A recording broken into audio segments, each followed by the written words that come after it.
Welcome to WonderPod.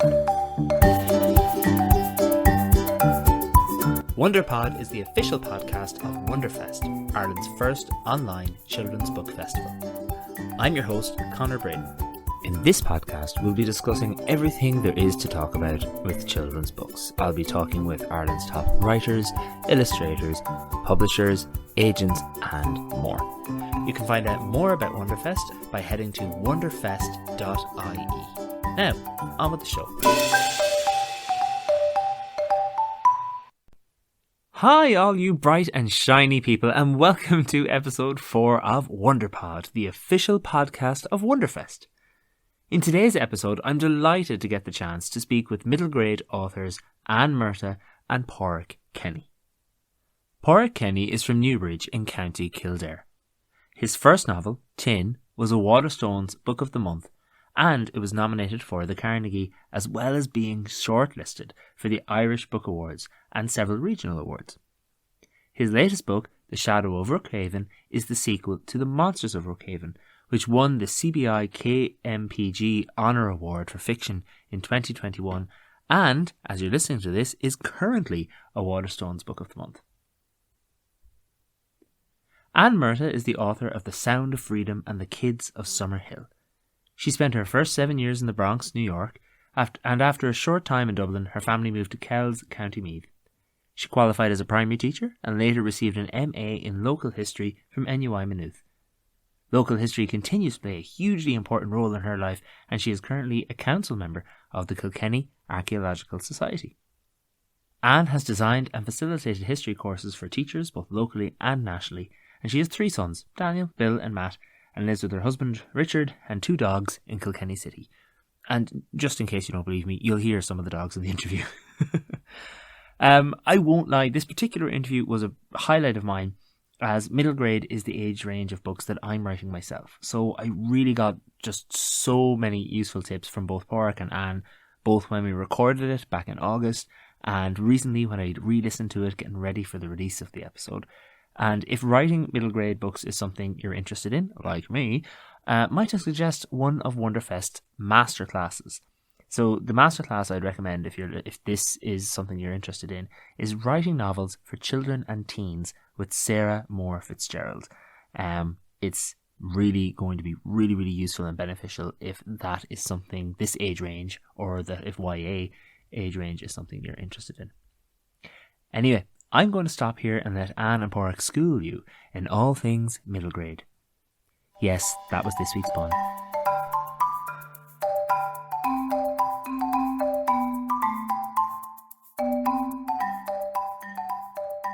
Hello, Anne and Pádraig. Thank you so much for coming on to WonderPod. How are you? Great, good, Conor. great. Thanks for having me. Not at all. It's a pleasure and a joy. So we may as well get stuck right in. I'd like both of you to tell me, how did you get started in writing children's literature? So we'll say ladies first, so there's not a scramble. Oh, okay. All right. Okay. Well, a 1916 commemorative project got me started, Conor.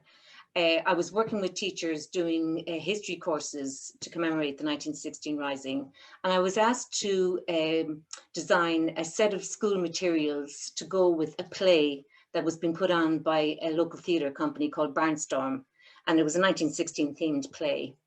And I just had one of those moments when I was handed the script. It was such a tight story, so brilliant for history. It was a light bulb moment for me. And all the time I'd been working on nonfiction and working with history. And when I had my hands on this script, I said, I'd love to have a go at writing a story. It was, really inspired me. And I started kind of looking around for different ideas. Obviously, because of my history interest, I stayed within the years of the Irish Revolution, and I was looking at the Irish War of Independence. And I started seeing ideas that I could actually go with. But what I did find out was, it was quite a humbling experience writing fiction in comparison to writing nonfiction. And I hadn't a clue. So I actually went and did a course during my midterm break. I was working as a teacher at the time in Lisnava House with Story House Ireland, Sheena Wilkinson and Elizabeth Murray. Fantastic teachers.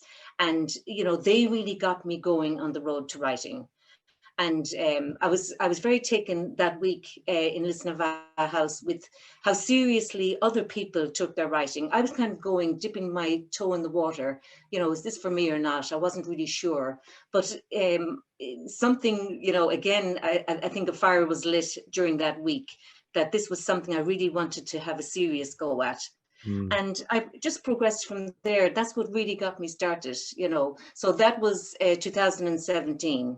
And, so I'm quite late to the game, really, but late, but very committed. I'll describe myself.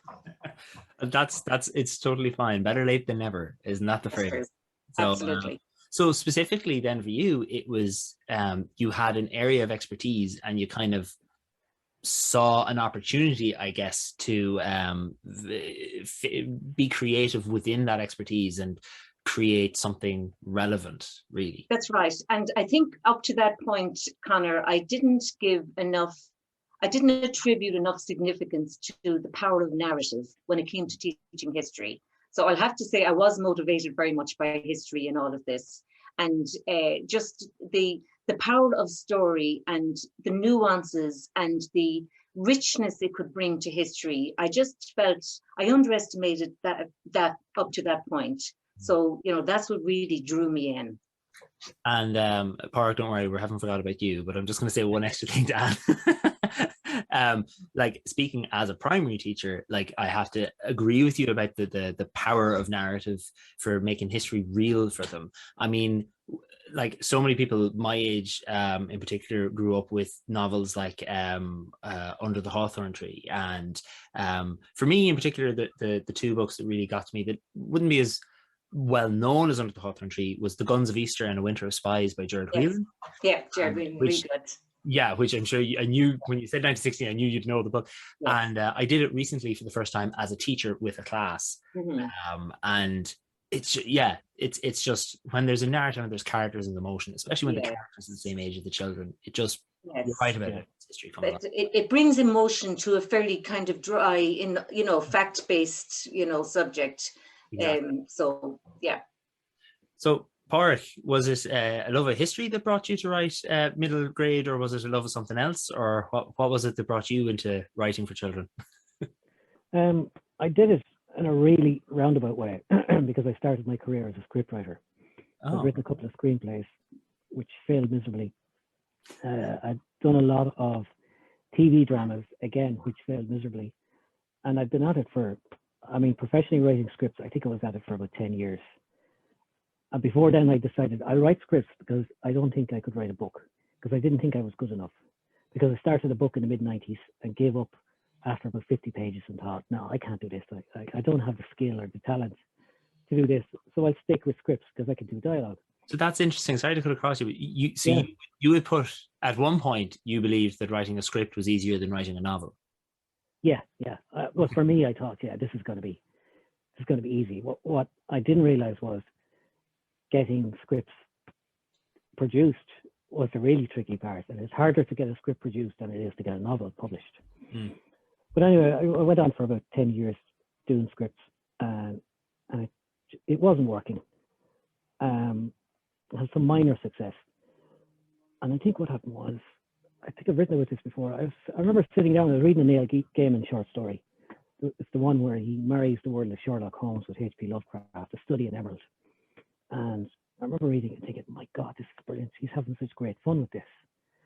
And I'd gotten a job doing a bit of column work for a newspaper, and I discovered I could write a bit of prose. So I decided, if Neil Gaiman can have fun mixing up these worlds, wouldn't it be great if I could have a bit of crack with this kind of thing? So I started to write my first novel, and it just happened to turn into a children's fantasy novel.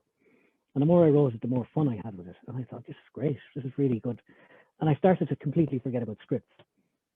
And I thought, maybe I could make a go of this. So that's really how I kind of started it, in a kind of very roundabout way. I wish I'd started a lot earlier because I came to it very late. But I But maybe can I that just add, I think was- that experience with playwriting really has, brought an extra richness to your books, Warwick, So I certainly wouldn't think, they were wasted years. I think, we're reaping the benefits of those years now as readers. Good point, because I think you make a good point, because for me, the script writing really helped me figure out the structure of the story. So script writing is all structure. Yes. And so I kind of have it all in my head now. It's kind of innate, that instinct for structure. And then the other bits are a bit more difficult, but I can do them now, and it's funny how you develop in that respect. But yeah, structure is there, so it's a great help.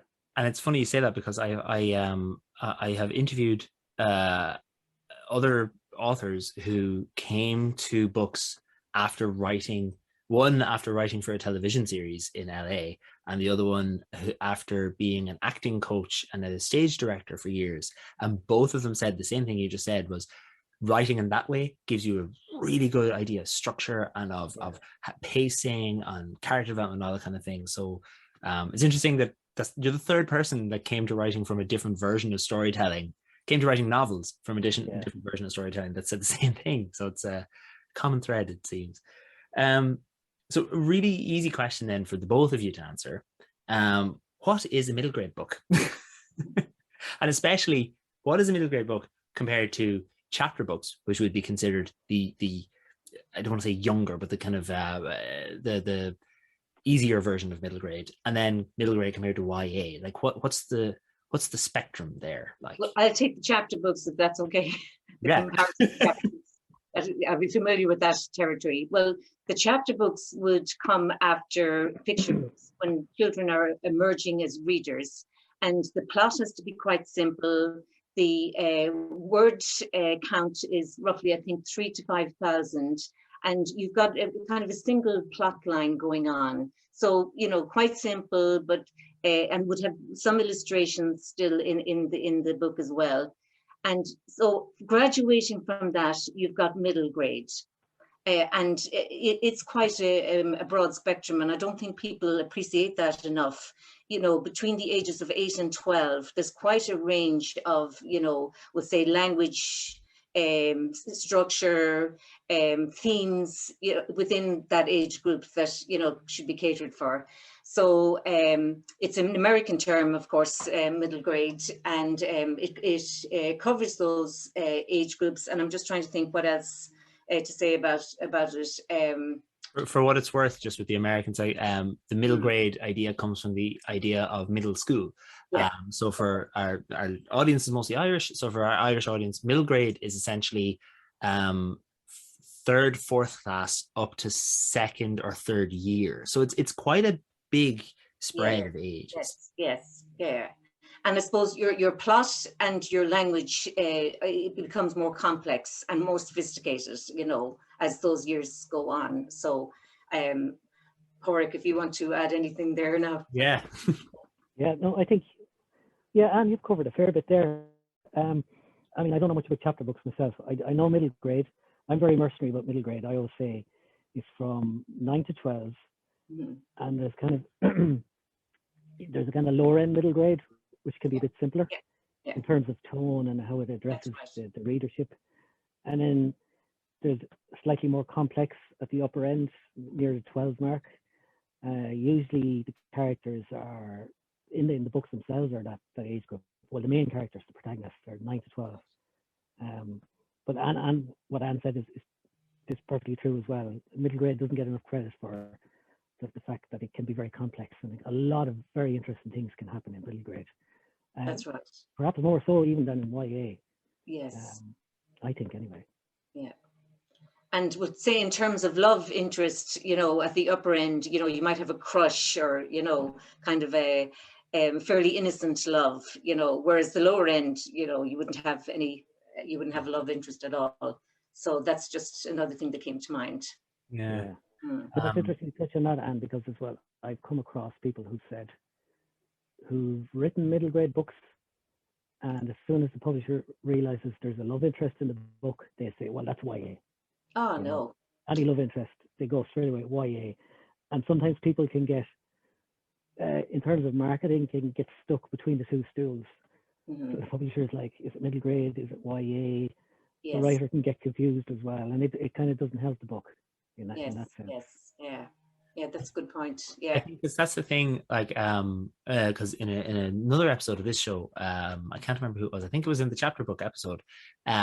Someone pointed out, like, all these age ranges and these definitions are very behind the scenes of children's books. Like, the children know them, but they don't know the phrases, and they don't really know, oh, well, that's a chapter, and that's a middle grade, and that's a YA. You know, so it's that's one thing I think we all have to remember, especially as for the aspiring authors out there, that write the book you want to write, and then your publisher, should you go that route, if you don't want to go indie publishing, your traditional publisher will tell you where it sits in that range usually. And for the most part, we hope to get them right.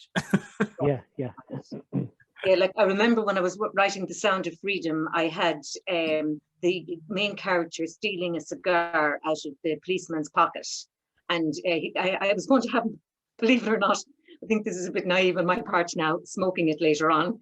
It didn't happen because of what happened in the story afterwards. But I got a rap on my fingers, on my knuckles about that, that it wasn't suitable. I was actually making smoking too cool.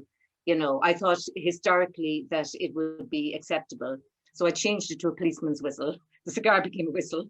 Well, that's interesting, actually. I never thought of that, that sometimes, like, if you're writing historical fiction like you do, Anne, that you'll have to tailor it to modern sensibilities. Like, without sacrifice, obviously you don't sacrifice the historical relevancy. Like, I mean, if you're going to write about children in industrial era London, you're not going to be like, well, they didn't work, like they did. Yes. But at the same time, you're not going to have them, you know, having a whiskey with their lunch.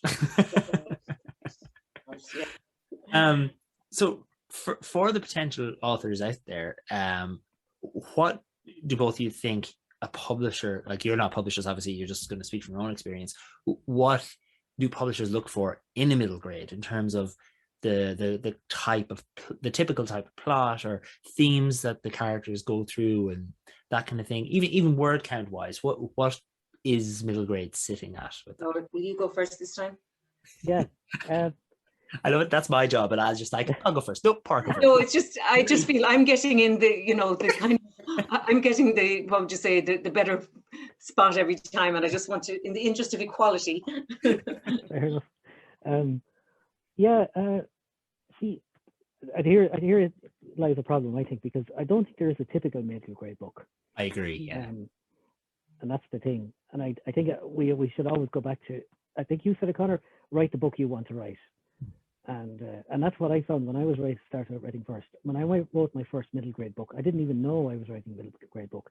I just knew I was writing a book, and I was enjoying it. It's funny because I haven't finished it, but I started reading Hamlet there by Maggie O'Farrell recently, and the first few pages or so from the perspective of Shakespeare's I think he's 9-year-old son. And I was reading it thinking, you know, this could be a middle grade book. It's written from the perspective of a 9-year-old. And the language is fairly simple and straightforward. So, you know, the best thing to do is not to get too bogged down, I suppose, in what it should be and what it is, because sometimes the categories we put books into can be kind of false categories, if you know what I mean. They're kind of handy little brackets categories that we have, but maybe we shouldn't get too stuck on them. And the reason I like middle grade, again, is because there's so much potential in it for any kind of story, and for complexity, and for simplicity too. So again, I would say write the book you want to write. In terms of what publishers are looking for, that's always a tricky thing. I have no idea myself. You know, I wish I knew. I don't think they know themselves in a way. It's when the right book comes across their desk that they like, they go, yep, this is it. This is the book we want. And they may say, we know why we like this book. For example, Pam Macmillan liked my book, The Monsters of Rookhaven, because of the themes of outsiders and the way we treat people and the subtext of racism and stuff like that. And it seemed very timely. But that was those themes were almost incidental and accidental. You know, it just happened to be the book I wanted to write at that time. Mm. And they just felt, we like this book, this is the book for us now. And it's impossible to predict that kind of thing when you send a book out to a publisher, you know. Yeah.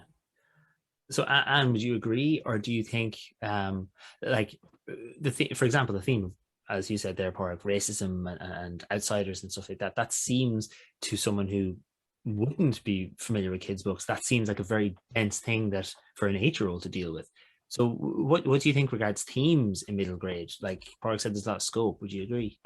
Yeah, I'd say I would agree that there is a lot of scope, but I also would advise people to keep in mind the child that they're writing for. You know, even broadly speaking, the age group you're writing for. What are the themes that are important to those kids? Like friendship, loyalty, family. You know, those sort of things matter to those children. And you know, I suppose I often go back to that in my story writing. You know, how would a child get this? You know, as the story is evolving, how would they respond to it? You know, from their perspective. So that's, you know, just something I think publishers would look for as well. You know, are the themes relevant to the age group we're talking about? You know, does it matter to them? Yeah, like you're not going to write about a character struggling to pay the rent, you know, because for an 8-year-old, they're like, what's rent? Why do I care about this? Like, but conversely, I mean, homelessness is definitely something that children are very aware of, and in some areas in some schools it could be like very personal. So like that's something that you wouldn't necessarily dodge. Yes, yeah. Another thing I find really appeals to this age group is they have a heightened sense of justice. You know, and if you can, oh yes, especially if the adults are wrong, oh boy, you've got it there. You know, that, you know, outrage, that you know, indignation that they have. So I think that can be quite effective. I've used that anyway. But speaking as a person that deals with that age range as his daily profession, oh, they have a very strong sense of justice. Like if I get one more kid coming up to me, but he said he did catch me, but I didn't catch him, like, oh God, it's so let's talk a little bit about your own books now. So Pádraig, tell us, you mentioned racism and stuff like that is a kind of and outsiders is a theme in the Monsters of Rookhaven. So tell us about Monsters of Rookhaven, where the idea struck you and what it became. Yeah, I'll just go back a little bit to what Anne said as well. Sure, yeah, go on, yeah. Because it chimes in with my books. She talks about themes of loyalty and friendship, which children respond to. I don't think I think of them too consciously, but just by sheer almost accident. They're things I'm interested in, and they're things I find that the children are interested in. So it's funny. I wonder sometimes if I wrote an adult novel, and this is the theme of this adult novel is family, friendship, and loyalty. That wouldn't seem to be a thing that would work. But it works perfectly for children, which is great. It works for me, works for children, and we're both happy. In terms of the Monsters of Rookhaven, again, it's like all of my books. There's a bit of an obsession with family and friendship in it, family especially, and community. And these are things I'm always interested in teasing out using metaphor. And the idea for the Monsters of Rookhaven came to me first when I had this. All my books start with images. And this one started for me when I saw two girls standing in a forest together holding hands. And it was dark and it was night. And they were facing into the night. And I knew they were facing some strange threat, but they were friends. So I became obsessed with this. I said, who are these girls? What are they facing? Why are they friends? And then I started thinking about it a bit more, and I realized, well, one of them is a monster. She looks human, but she's a monster. And the other girl is human. And then I decided the girl who is a monster lives in a big house in a forest with other monsters, a family of monsters. I thought, great, this is interesting. There's something here I can explore. So I was stuck for a little bit. And then it all really gelled for me when I decided, well, we have a family of monsters in this house. What if these monsters had a monster in the basement that even they were frightened of? And that's when it really clicked for me. And then from there, I started to explore, well, this family of monsters live near a village of humans. So what's the relationship between them? And I started to explore ideas of what is a monster? What do you consider a monster? The people from the village consider the monster and the monsters in the house monsters. who are the real monsters? And that was the thing I explored. And I kind of explored the theme of the real monsters are people, humans really, who say sly, insidious things about other people and other people, if that's not too much of a strange way to put it. No. So I decided that this is what I want to explore: family, community, but within an adventure story. And that's important for me. It has to be fun, has to be exciting, has to be scary, has to be funny. And I want people to fall for the characters. So I came up with the idea of Mirabelle as the monster girl, Jem as her human friend, and the idea of Piglet. And I loved the idea of Piglet as the monster in the basement. And I loved the fact that his name popped into my head straight away as Piglet, even though he's the most un-Piglet-like thing you could ever come across. A very strange, potentially terrifying, frightening thing. So that's really how the Monsters of Rookhaven started for me. Okay, wow. And one thing you said a lot there that I think, like anyone who's listening to the show, I don't know where you are in your writing journey, but you used one phrase a lot when you were thinking about the book, what if? And I think that's the thing, and the dogs seem to agree with me, that I think that's the thing. You need to explore and you need to think before you write. But that's just me. I know some people don't plan, and that baffles me. I'm too much of a teacher. Everything needs to be planned. So what was writing Monsters of Rookhaven like? Like, how long did it take you? Well, here's the thing. When did you I know straight away you're thinking, well, when did I actually start writing it? But when you decided to be serious about finishing that book, how long did it take you? What I did was I wrote the first 2 chapters just to see where I was with it, if it would start to work. And I showed it to my agent, and she said, "This is good." And then she sent it out to publishers, except she needed a plan. And I don't do plans. She wanted a summary of the whole story. And I just don't do that. I just go, not that I make it up as I go along, but I have a general idea of where it's going. And I find in planning, you kind of lose interest in it to a certain extent. You lose a sense of excitement of discovery. But I did the summary, the 2-page summary, and it seemed to work. So the publisher picked it up like this. So now I had to write it. But for the first time ever, I actually had a plan.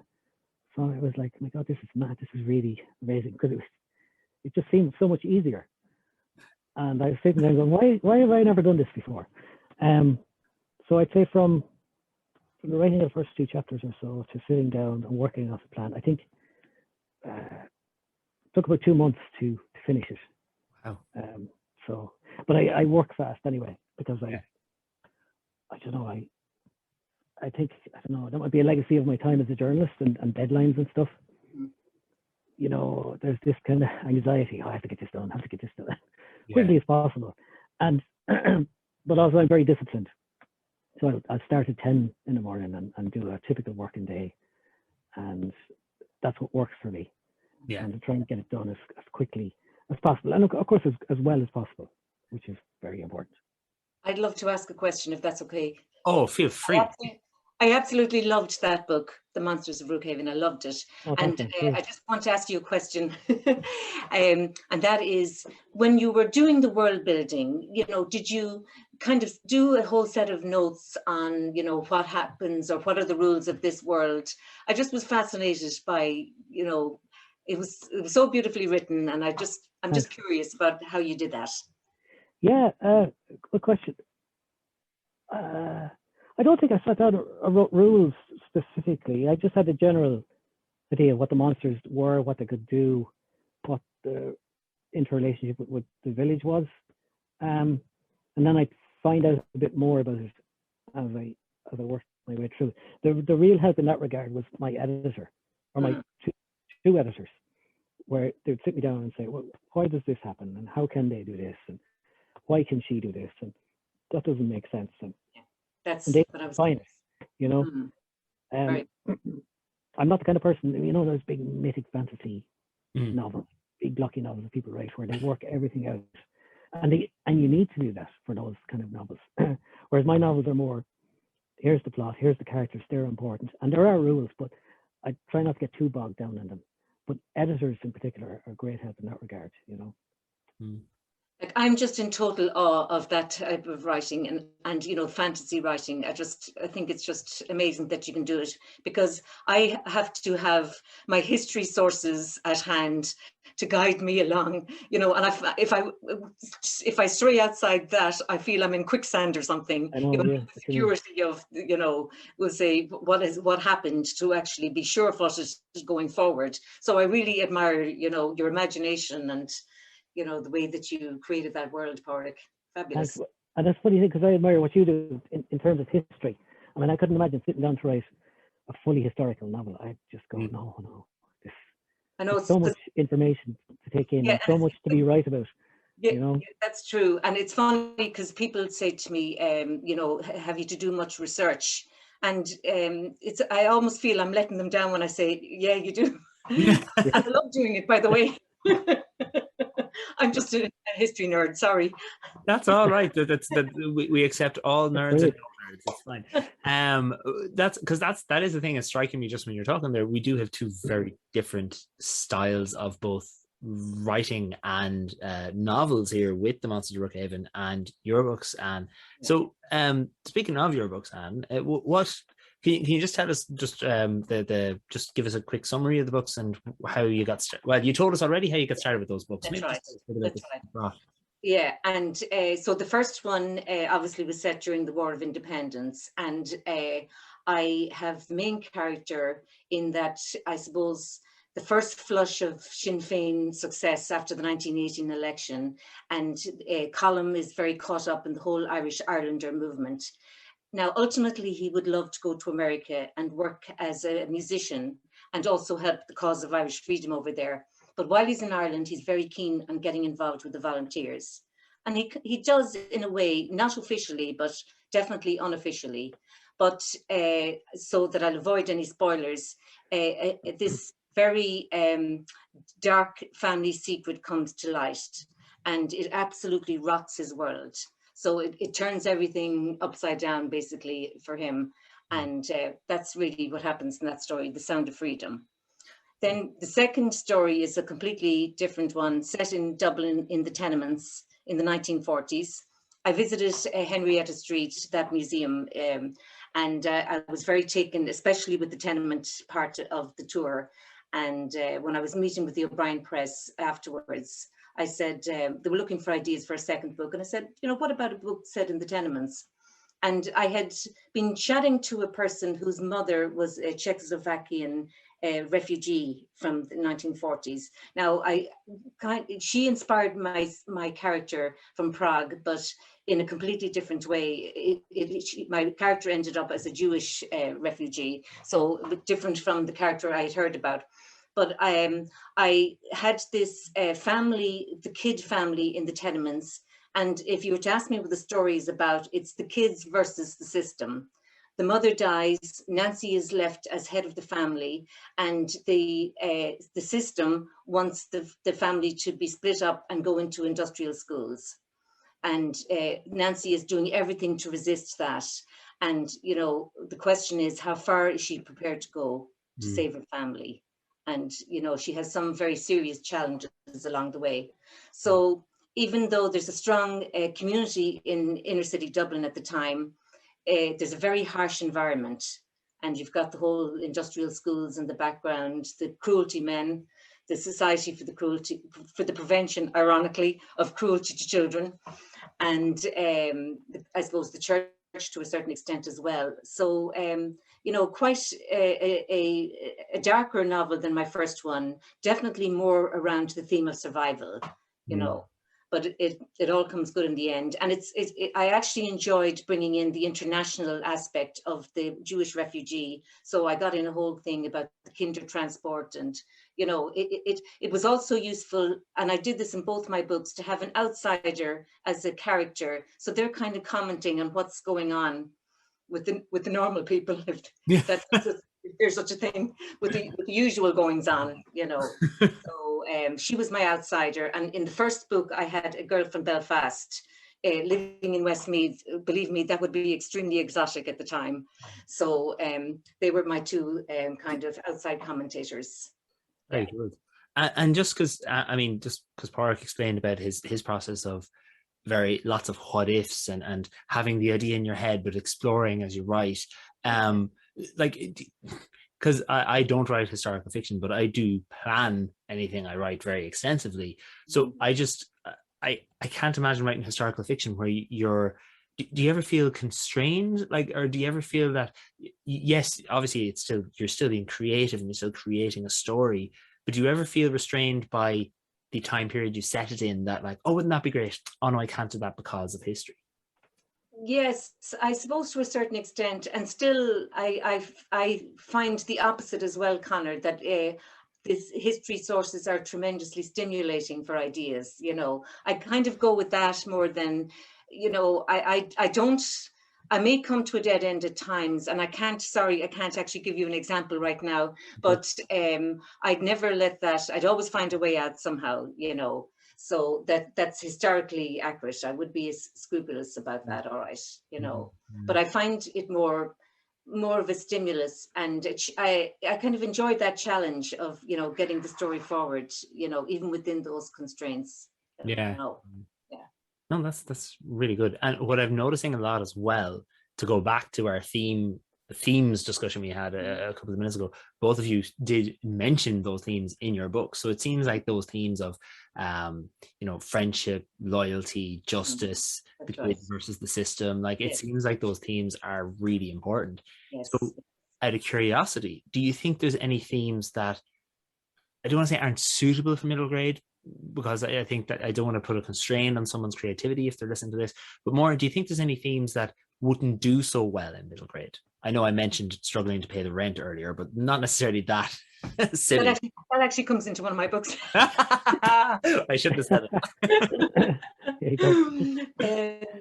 No, that's a good question now, and I'd have to think about that. I know, obviously, we said romantic love, but only, but it has to be very young and new and innocent. But yes. I suppose I'm not sure if this exactly answers what you're asking, Conor, but I was very conscious, we'll say, in the likes of writing about the industrial schools, at how much awfulness could I put into the story that children would be able to take. So I think there's an example that, I suppose as a parent and as a teacher, that I would have to be very careful about, how much I would dispense and where to draw the line. For example, I didn't say anything about sexual abuse in the industrial schools, but I did get across about the emotional and physical, again, in a way that isn't going to overburden the reader as well. And the fact that Nancy is the first person narrator in the story, whatever we hear about the industrial schools is what she's after hearing from somebody else. So that dilutes things slightly. Now, she visits the industrial schools, she sees some things firsthand, but not very much. So, I'm diluting the awfulness to a certain extent through that, going that route, but I think that's probably, it's within themes, I suppose, where to draw the line. That's probably one of the, questions to ask. Yeah. What about you, Pádraig? Do you think there's any themes that really you can't do the reader justice if you try to tackle it in middle grade? I suppose, I don't know of anything off the top of my head specific. I like to think you can tackle nearly anything in middle grade. You can kind of sneak things in thematically. I always use metaphor. On the surface, Monsters of Rockhaven in particular isn't about racism, but it is, it's about monsters and humans, blah, blah, blah. Are there themes? I like what Anne says about dilution of themes. I think that could be important. There are subjects, maybe, not so much themes. There are subjects you can't talk about in middle grade. But you can't sometimes push the envelope. I know of writer friends who've come to me and have said, I can't say what the themes are because they'll know who I'm talking about. I'm going to try. Tell us when we hit stop on the record. Yeah, I'll tell you afterwards. I'm going to try this theme. It's a bit darker than you would normally expect in middle grade, and I would say to them, yeah, push it a bit, maybe. I mean, it can't be deliberately obscene or disgusting in a middle grade book. But there are things you can explore in a kind of sideways manner. I mean, I probably shouldn't say anything about this. I'm writing a new book at the moment in which I got to use a metaphor for a drug addiction. Okay. I couldn't write about drug. I had, say for example, you could have the option of, I better tread carefully. I give away too much. But you could use a metaphor for. But yeah, I think that's the thing. You're using metaphor, and you Yeah. tackle subjects, like Anne said, a diluted way and a sideways angle. You Yeah. remove an element. Like I wouldn't be.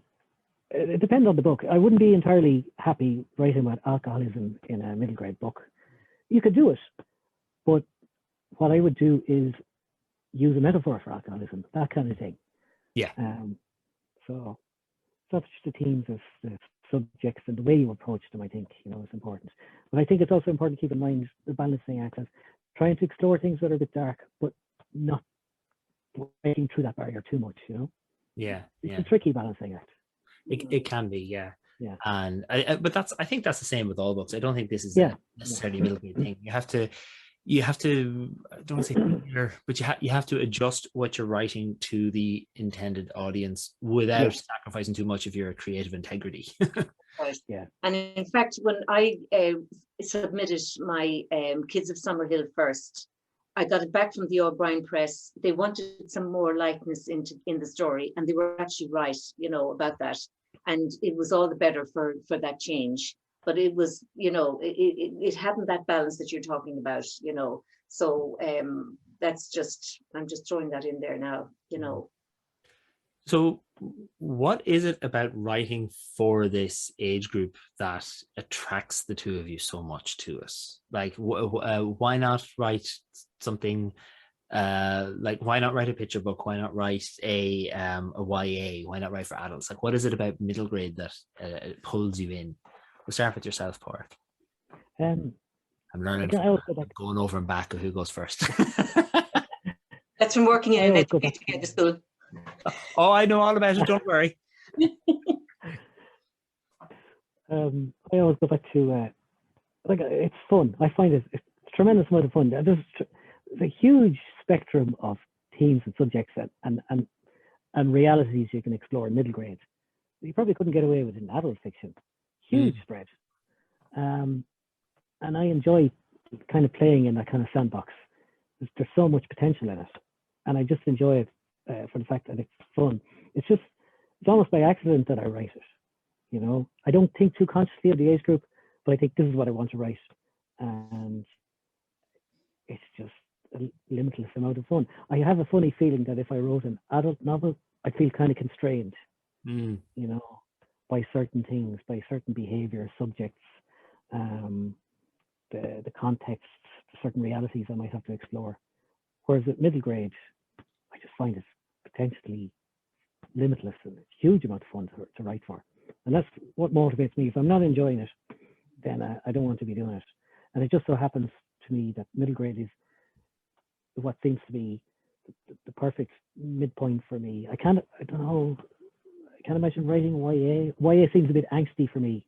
Exactly. I don't want to be too dismissive of. I mean, there are people who do really well. It would feel too kind of heavy emotionally, even though I do explore heavy emotions in my books. It would feel a bit, I don't know. I think in YA, the emotions is the centerpiece, whereas with middle grade, it's the adventure and the excitement and the theme is the centerpiece. Absolutely, yeah. I think so, yeah. So what about you then, Anne? What pulls you towards middle grade? I know you just said YA is a bit too angsty for you. That's right, definitely. That's exactly what I would have said. And also, I love blending the history and story for this age group. And there seems to be just the right amount of complexity for me for enjoying my writing. So that definitely would be what draws me. And I think the periods of history that I'm interested in seems to lend themselves very well to this age group, for stories. So That's It's just good. the perfect. It's just the perfect balance and the kind of the intersection of all your interests. Like, That's right. Yeah, Absolutely. that's right. excellent stuff. Mm. So we're coming up to the point where I need to start wrapping up, but we're not done yet. So don't worry. I have one thing I'm asking. I have a bunch of questions I'm asking everyone in every episode, because I think if I get these one questions, it'll be come up with really interesting answers. So my first one of this batch is, what's the one thing you wish somebody else told you before you started writing middle grade? What's the one thing? What's the one big lesson that you're like, oh, this was so easy. Why didn't someone just say, don't do this, Pádraig, or and you need to do that first? Like, what's that one thing? Can I answer? Yes, you can, because you've been laughing since I started asking it. Even before I started writing middle grade, I wish someone had come to me and said, 9 years previous, please write children's books and forget the script writing. You'll have much more fun. The stories will be better. You'll feel much more fulfilled as a writer. I wish someone had said that to me, because I can't imagine now going back. Well, I do want to write scripts, but I can't imagine going back and doing that, what I did previously, because of how much I'm enjoying this now. Brilliant. Anne, what about you? What's that one thing? I'm coming from a far more practical, not as philosophical. And that's fine. That's why I'm asking this question, because some people are very philosophical and some people are very practical. So it's great. Yeah.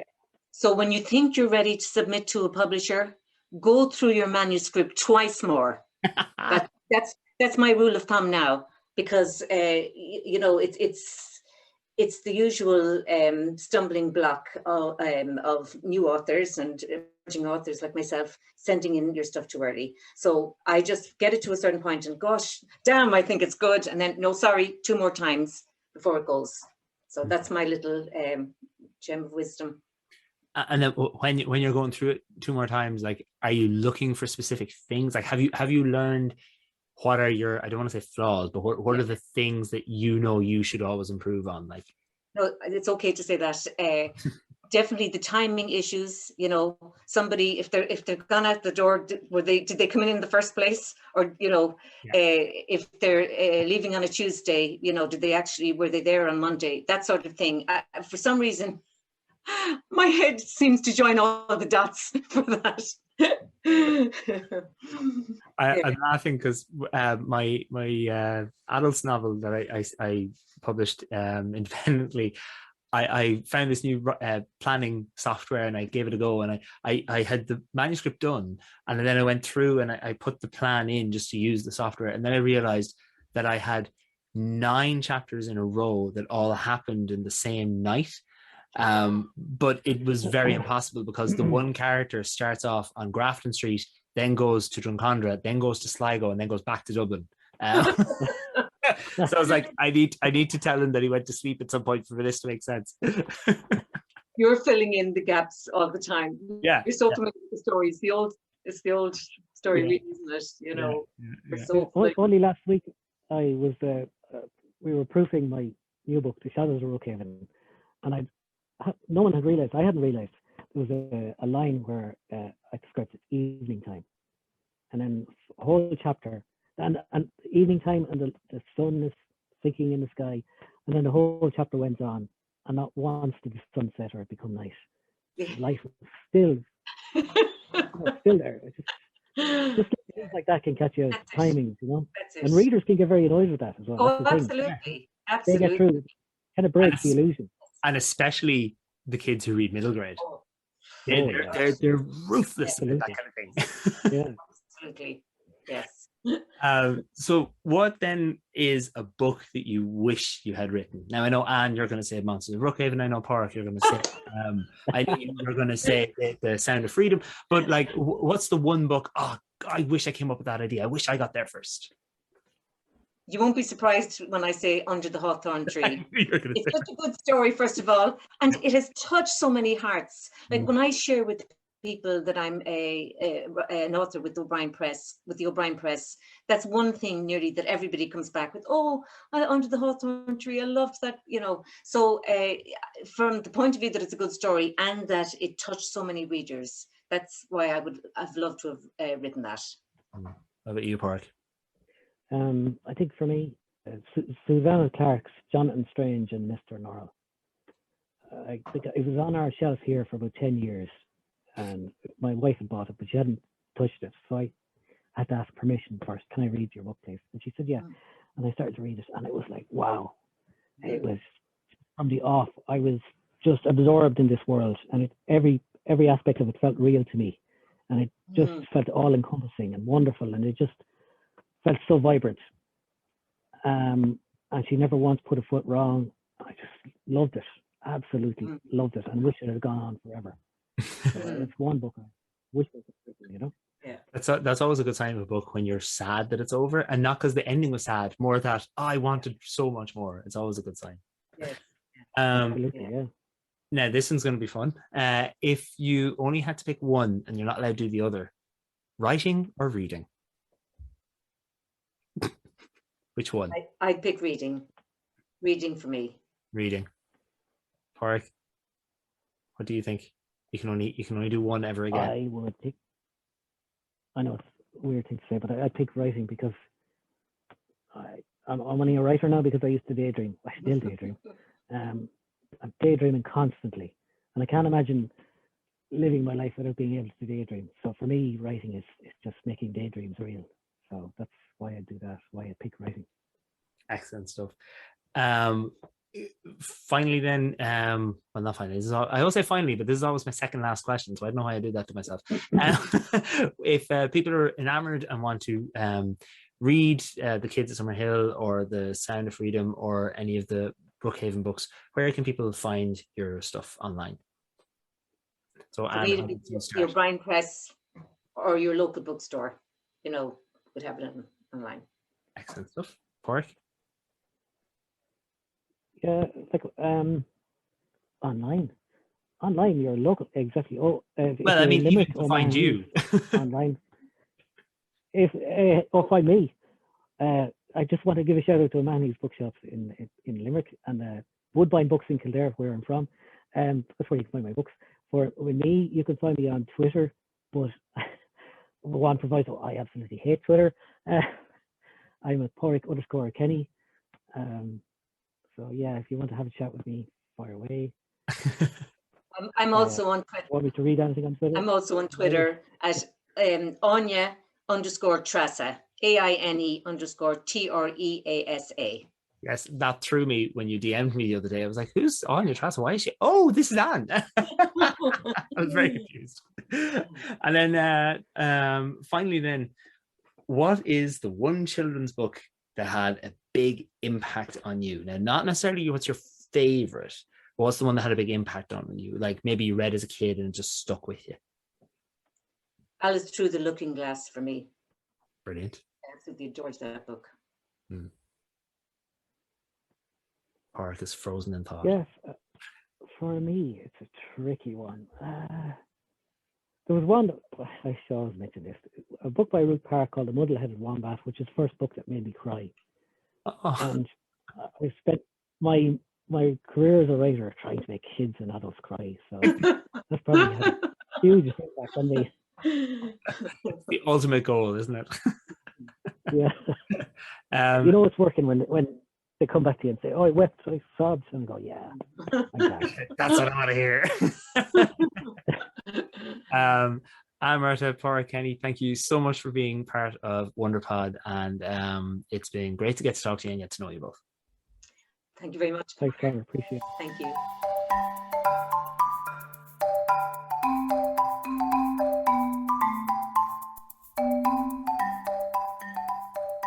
Thank you so much to Pádraig and to Anne for coming onto the show. I found it to be a really enlightening and fun interview to do. Personally, my biggest takeaway from this chat was how much scope there really is in the middle grade age range, with themes like family and loyalty and friendship, prejudice, racism, addiction, and so many more. It baffles the mind, the sheer possibilities there is in this one age range of books. Be sure to check out the show notes on your podcasting app so you can find links to Pádraig and Anne's books, social media, and websites. And just another reminder about that masterclass I spoke about earlier. So the masterclass that Wonder is going to be on during WonderFest Writing novels for children and teens with Sarah Moore Fitzgerald. Cannot recommend it enough. Tune in next Monday because I have an amazing treat for you. We have not one, but 2 episodes coming out. Yes, so I had the incredible chance to speak with a literary agent and a publisher in 2 different interviews. So the agent I spoke to was Polly Nolan from Papercuts, and I then got to speak to Matthew Parkinson, one of the higher-ups in Little Island. So Little Island is one of Ireland's many excellent children's publishers. Each interview will be its own episode, so you can go straight to the episode that you want to hear. If you're eager to see how agents can help you and how to find one, check out Polly's episode first. Or maybe you just want to know how you can get known and get noticed by a publisher. Then it's Matthew's episode you'll want to listen to. Both of those are coming out at the same time next Monday. So until then, I'll see you all next week. Thanks for listening. I hope you found this as useful, as inspiring as I did. Don't forget that WonderFest is happening from the 17th to the 21st of November 2021. Head over to wonderfest.ie to find out how else you can have a whale of a time. See you there!